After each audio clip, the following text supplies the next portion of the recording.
Pretty much since day one of my channel, I have been promoting minimalism to you guys and the practice of consuming in a meaningful way. And I really did think I understood what meaningful meant in that context, but I'm just realizing now that I am completely out of line. Hello you guys, welcome back to my channel, or welcome to my channel if this is your first time here. Today we are going to be talking about something a lot different from the stuff that I usually talk about on my channel. Something that I think is really important and that we need to address in order for me to continue talking about minimalism. When I first made my channel, I had the goal to help people. That is what I've wanted to do since YouTube even came to my mind years ago. I'm realizing now that it doesn't only matter how I am helping or affecting the people who watch my videos, but also how the people who watch my videos are affecting other people. It's like this whole little domino effect almost. And that goes the same to everyone, because we all have some type of influence on people. Whether you think so or not, your opinions and the things that you say influence other people to do or even sometimes to not do something. And since we all have that power, we also have a responsibility, and a responsibility to make sure that the decisions that we make and the things that we say are ethical and that they are moral and just. And that is why we are going to be talking about the textiles and apparel industry today, also known as the clothing industry. So as you guys probably know, the clothing industry is absolutely huge. It is estimated to be worth around $2.5 to $3 trillion, which is insane. And it really affects all of us. I mean, just think about all of the jobs that surround the clothing industry, and then also just think about, like, we consume that. So while the clothing industry is worth that much now, it used to not be that way. Clothes used to be domestically manufactured and then, you know, consumed. But now, due to technology and just better transportation and just getting smarter with business decisions, the way that the clothing industry operates, including other industries, is completely different now. While this has helped companies tremendously, it also has a very detrimental and negative effect on so many different factors that oftentimes we don't really take into account. So we will get into the economics of the clothing industry later, but the term I want us to focus on right now is fast fashion. I am sure that you have heard this term being used before, but basically if you don't understand fast fashion, it is clothing that is cheap or relatively inexpensive, and it kind of is based off of the trends that you see on the catwalk or from elite influencers in the clothing industry. Fast fashion operates on the idea that there are 52 seasons of fashion in the year rather than 4 seasons. And so they really just try to get different trends and styles in and out of businesses as fast as they can, because the more product that they sell and the more trends that they get out, the more profit that they make. Since fast fashion has been able to ramp up so much product at such a low cost, they have been able to take like really big control over the clothing industry and they have a huge impact on it. Some stores that you might immediately think of when you think of fast fashion are stores like H&M, Zara, Forever 21, but some other offenders that you might not think of at first are American Eagle, Hollister, Abercrombie & Fitch, Victoria's Secret and Pink, Express, Target, Old Navy, Walmart, Nike, and so much more. But even brands that you don't necessarily think of when you think of the fast fashion model have a huge impact when it comes to global economies, the people that work for these companies and manufacture their clothes, as well as the environment and even yourself. And as someone who consumes these clothes and who buys from these companies, like I literally just bought a bra from Victoria's Secret a week ago, I think it's important to look at the impact of your decision and what your dollars are going towards. If you like this video, go ahead and click that subscribe button down below to support my channel and see more videos like this in the future. But now we are going to break it down and talk about the clothing industry. So the clothing industry is massive, and we know this because I just threw some numbers at you, and you probably knew this before by just looking at how many jobs revolve around it. And since it's so huge, there is just so much information to learn about it. Too much information that I can give you in this video, and also information that I don't even know. I'm still in the process of learning about it. But basically, I'm going to touch on 4 topics that have to do with the clothing industry and just its negative impact that it has on all these different factors in the world. And I really encourage you guys to do your own research on it. It's all about educating ourselves and then taking that education and making good decisions with it. The first topic we are going to touch base on is economics and the economics of the clothing industry. Economics, a little bit of a daunting subject. It is very intricate, very detailed, so many different working parts. So I'm going to show you guys this pyramid that they love to show us in business class, but it basically just covers all of the different things of importance in a company, their responsibility as a company. And at the very bottom of the pyramid, you will notice that it says profit.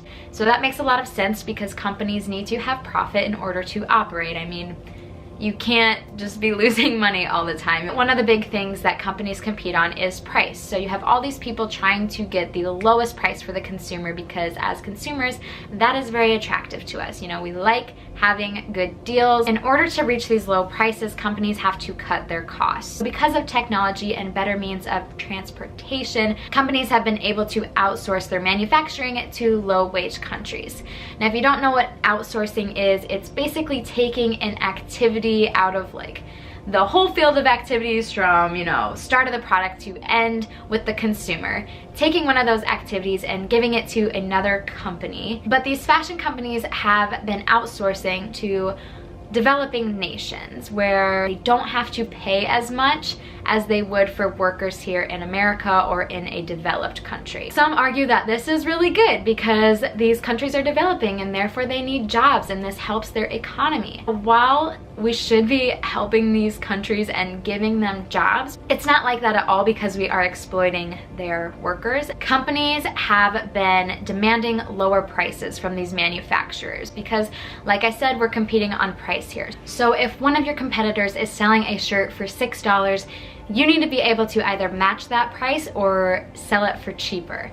So what these companies do to these manufacturers is they go and they say, I need you to give me this shirt, I need you to be able to give it to me for $1, some amount like that. The manufacturer has 2 options. They either can decline that option, and if they do, the company will go to a different manufacturer and therefore they lose business, or they can accept that offer, but then they need to find a way to cut costs themselves. And this is typically what happens. And so what they do is they start pulling from employee wages. They start taking money that should be allocated to overhead costs such as maintenance and repair of factories.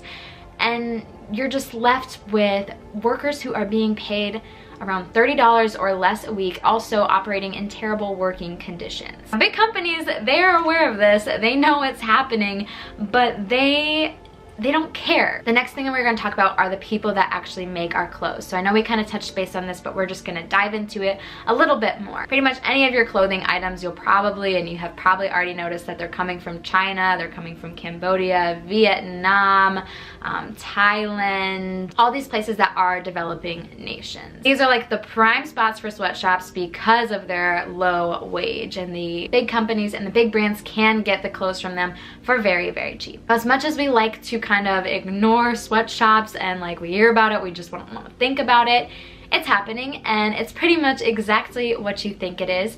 So like I said before, you have employees working for extremely low wages. Now it's not only low by our standards, it's also low by their country standards as well. I know we like to think like $7 here is like $1 million in Vietnam, but that's not necessarily true. And the conditions of these work environments are absolutely terrible because they have to cut costs in maintenance and repair. So you are left in a place that has little safety measures in place for preventing fires and even building collapses or chemical exposure. You have people that are working over 40 hours a week, well over 40 hours a week for very little pay.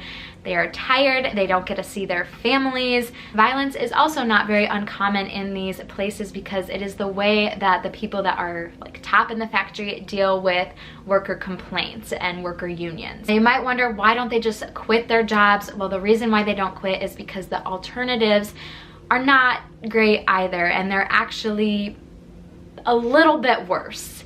It's like you have one bad option and then you have an option that's also bad but a little bit better. So they really don't have much of a choice in terms for work. And then you have people who are saying, you know, it's good that we're giving them these jobs because these are the best jobs that these people can have in this country. We know it's not good, and we know exactly what's happening, and it's really just a cop-out for not taking responsibility. Something interesting that you can look up and it'll really get you fired up and mad is search one of the CEOs of one of the companies that I listed earlier and then Google an image of their house. I mean, it's absolutely ridiculous. These companies definitely have room to give a little bit more to these workers, and they're just not, you know, taking that opportunity. It's just very self-driven. Now we are going to touch base on the environment. Now, the environment is a really hot topic right now because we are all trying to, you know, come up with ways that are more sustainable, which is great. However, the fashion industry is actually the second biggest polluter in the world, right behind the oil industry, which I think is absolutely insane